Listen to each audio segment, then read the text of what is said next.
Hey girl, hey! I am Jamia Ponder, host and creator of The Mrs. Beside, a safe space dedicated to the real ones standing beside and never behind. Girl, this life ain't no joke. It's time, let's air it all out. Trust me, I understand. Whoo child, I know it's a lot.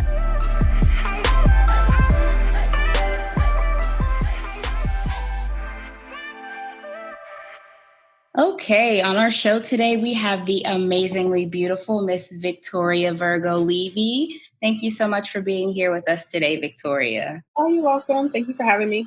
Of course, I'm so happy to have you on the show. So just like a little background, Victoria and I met on like a mutual interest Facebook group and started having sort of like these weekly meetings and just kind of connected that way. And she's super, super, super sweet. And so I love your humble spirit and I appreciate your willingness to be here today. Yeah. So why don't you tell our listeners a little bit about yourself?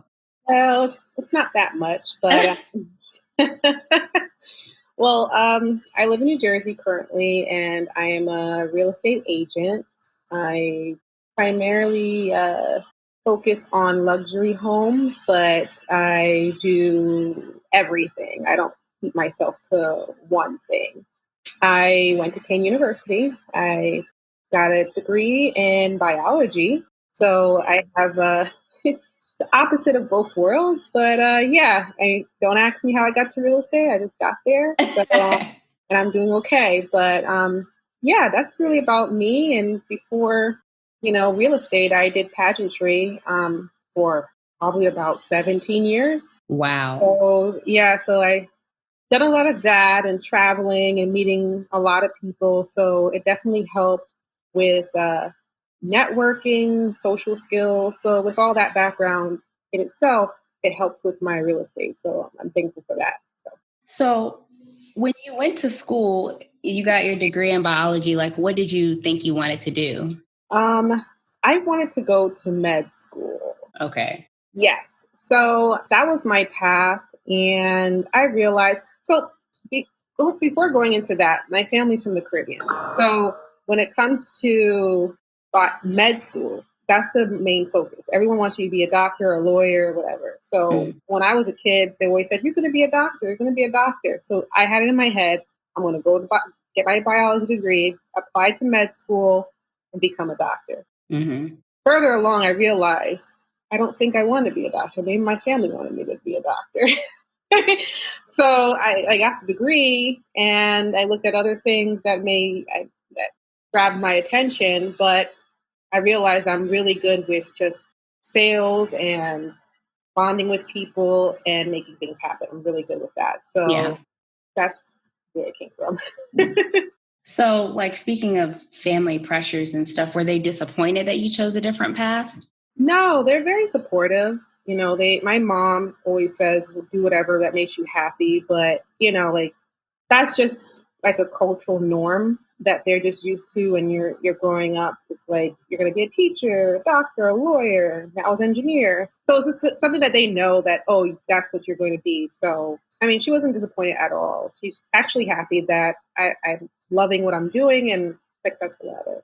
That's awesome because that's not everybody's story, especially like if that's been ingrained in you, like to take a different route. As far as to go to get your biology degree, like that seemed like that would have been the path.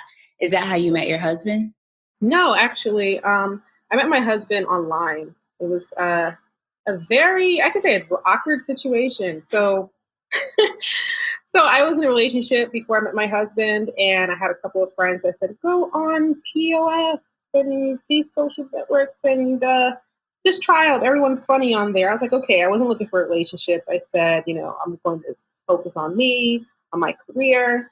And I just spoke to people on POF. My husband sent me a bold message, and he was very polite. He wanted to meet up. And I'm like, who is this guy? Is this a catfish? Because if you actually saw my husband at the time, he had a box cut. So he had a box cut with a white coat.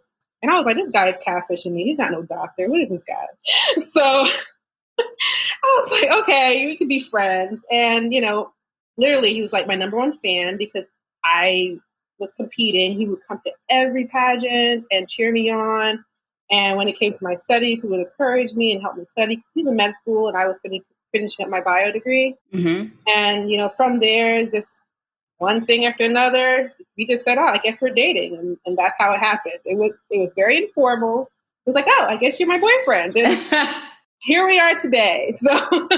And how many years have you guys been together? Oh, so about 7 years. Okay. Yeah. But you're going on 3 years married? Yes. Cool. Yeah. Awesome. And so is he in residency now, or is he like done with training? Right now he's graduating from his residency program. Awesome. Yeah, next month and on to fellowship. And so what's his ultimate goal? Ultimately, he wants to he's going to become an interventional radiologist. Okay. So that's 1 year fellow, and then he's completely done. That's awesome. Yeah. So we're not in residency yet. So I don't know the sort of woes of residency and like the time that they, have to dedicate to the hospital and stuff like that. But I do know the med school journey, and we're about to embark on the residency journey, come next year. So I may be hitting you up for some tips like, girl, how do you do? I mean, he's been gone for months at a time, but just like the everyday vigor of having to get up and be at a hospital and be present and, be on. I know that there are lots of requirements and pressures on residents. So like, how do you feel like, or what do you feel like it's been best for you guys' relationship? Because you don't have children right now. So you guys are sort of, I won't say free to pursue your passions, but there's not that extra responsibility there. I know it's plenty not having kids, but how have you helped to keep your marriage and relationship strong through residency? Well, one thing that we do is that on the weekends, well, now he has weekends off. At the time that we do have time together, we make sure we have a date night, even if it's going out or staying in the house watching a Netflix movie and having a glass of wine. Yeah. Just making sure that we both are communicating and enjoying each other's company. I try not to get wrapped up with life, because that can happen, that we forget about each other, especially our needs and our wants. Sometimes, like for me, I'm very emotional. So he knows that like I need that love and care, and he's not that emotional, but he's the type of person that, loves food. My husband loves food. Same. So, Same. we just put that time for each other, and I feel like it works, and we both have a mutual understanding because we're both goal driven, and our focus is for our future family. So I think that's another thing that helps us in this training. Have you experienced any like real challenges? Because I know that apart from that, I know for us, if we don't spend enough time together, or at least dedicate some or carve out some time for each other, it can lead to like all kind of just little stuff, maybe, that wouldn't ordinarily be a big deal. But have you noticed like any challenges either being newly married or now with him being about to be done with residency, or were there any challenges along the way that maybe you didn't expect? Like, whoa, I didn't think, for instance, my husband, when he was working or he had overnight shifts during clinicals, that was hard because he would sleep all day and then he would be gone all night. So it was like, almost like he wasn't even there, even though he was physically there. So did you have any like unexpected challenges like that along the way? Yeah, because, residency has its phases. So there's like a certain year, depending on what your specialty is, that they're working all the time. So for me, you have times when you have like your family gatherings and your husband's not there. Right. I can say that's a challenging, because you always have to say, oh, where's your husband? And you're like, oh, he's at work all the time. Yeah. So at family gathering after family gathering, where's your husband? Where's your husband? Yeah. And you want them there, right? You're like, I'm tired of going without you. Exactly. Yeah. And there's times when he's probably tired that we probably have a gathering. He needs to sleep. And I'm like upset, like, come on now. You haven't been to 5. Yeah, I know. So I can say that's part of the challenges, not being able to do every event. So, like like a normal married couple would do in their first year of marriage, right? So right, you weren't able to do that or travel a lot. right, or at all.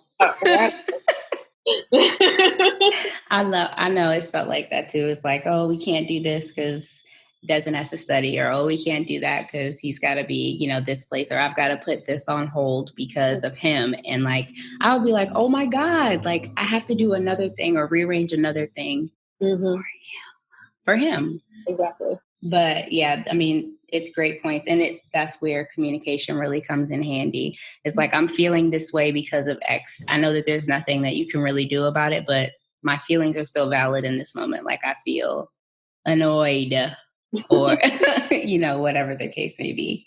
But I wanted to ask you about the pageants because like, I love pageants and like I grew up watching, Miss America pageants and whatnot. And I even competed and won a state pageant, but I was like 12. I was Miss Georgia National Preteen. And then I went to the national competition, but I also know that they're very expensive.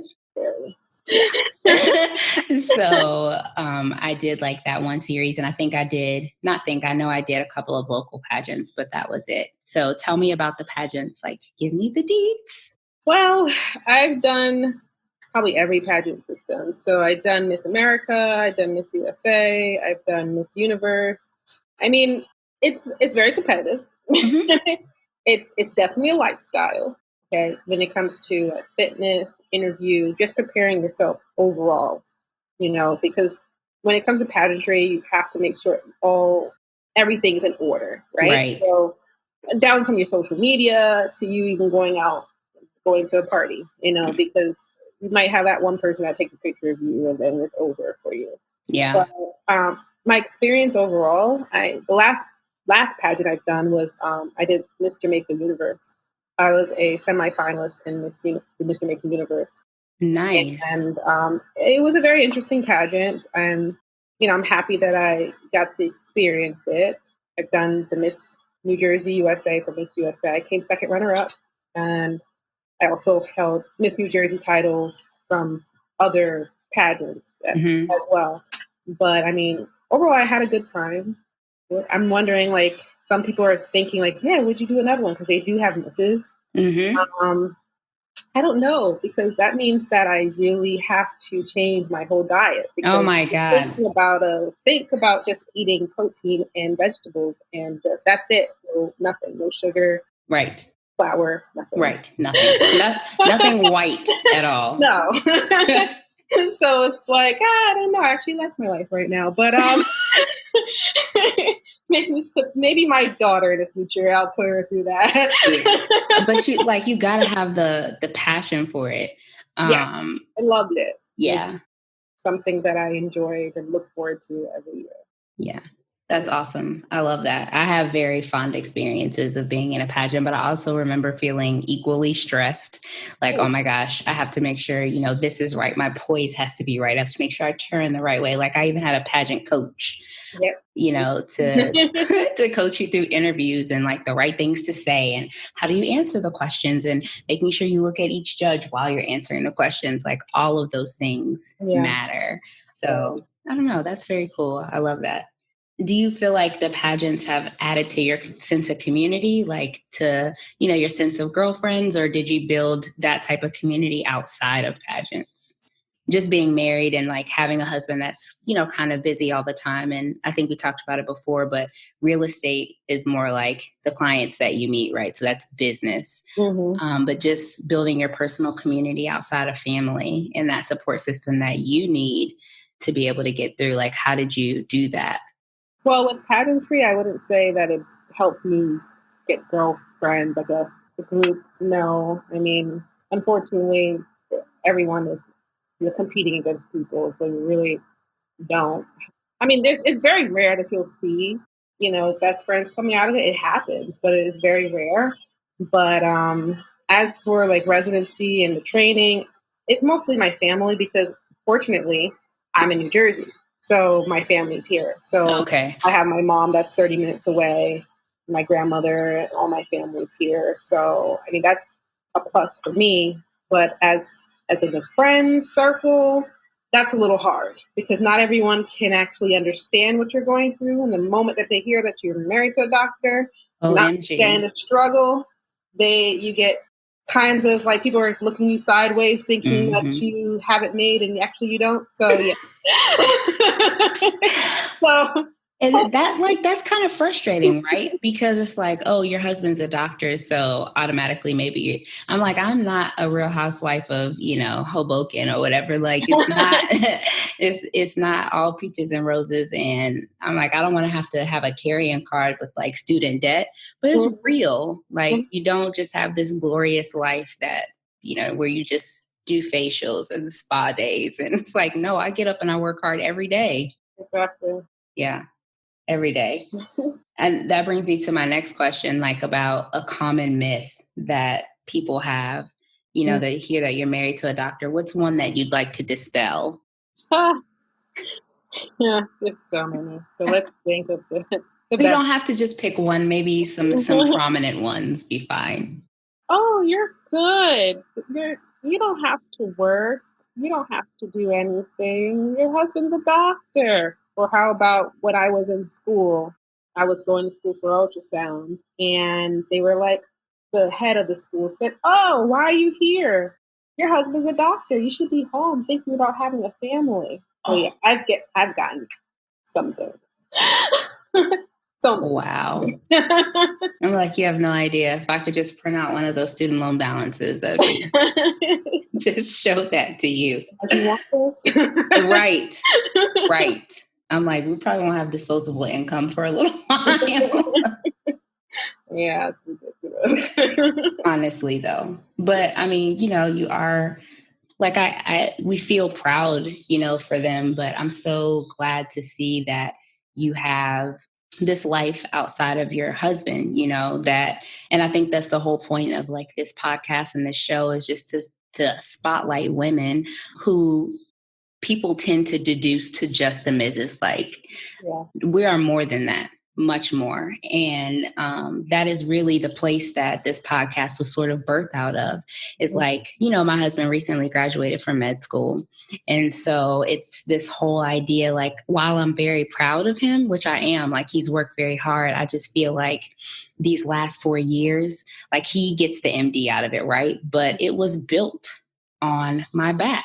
Exactly. I've been the one that's had to stand in the gap. And, lots of people recognize that. He recognizes that. And I know that he's appreciative. But at the very end of the day, he gets the credentials, right? Mm-hmm. And so it's like, I just have this pain of just saying, like, I don't have anything for me. My kids are getting bigger. And, I think that a lot of people just, again, they deduce women in general to just the Mrs. Like, oh, you should just be fine.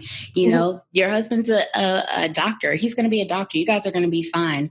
Like, no, we do have the desire, and I have the desire to have something of my own. And so I love that, you were able to pursue lots of your passions and even figure out the stuff that's not your passion.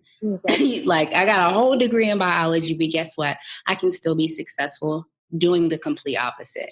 Yeah. Like, selling real estate is awesome. So I love that about you. Thank you. Of course. So I do have another question for you. What does the Mrs. Beside mean to you? I sort of gave you what it means to me, but what does it mean to you? Well, for me, it means to be supportive. Like it's almost the same as what you said. My husband, it would have been hard for him through residency and even through med school when I met him if I wasn't there emotionally and helping him along the way. Well, I was basically his counselor. They have those moments where they have to vent. So a lot of the times you're hearing all of that and you have to take that to bed with you. So, and to hear that your husband's going through different things, because residency it's not easy. There's people through residency. Hopefully you don't go through this, but that would try to belittle residents, and they can't say anything. Yeah. So when you hear that your husband's going through that, and you have to go to bed at night and hold that in and be strong. Yeah. It's a lot. So I believe that, that's what defines what you just asked me, just to be supportive and just be there for him, I mean, and in that time also do what you love as well, so you don't get lost. Girl, you said it. You said it. Tell our listeners where they can connect with you online, and should they desire real estate of any kind in the state of New Jersey, where they can find you. You can find me on Instagram, Victoria_Virgo-Levy on Instagram, also on Facebook, the same thing. And I also have a real estate page on Facebook. That's Victoria Virgo-Levy on it's Coldwell Banker Hoboken. So you can find me on either one of those sources, or even just Google me and you'll see Victoria Virgo Coldwell Banker. Yes, please contact her. She is amazing, very knowledgeable, lots of experience. And so if you're looking to move to or anywhere within the New Jersey borders, please give her a call.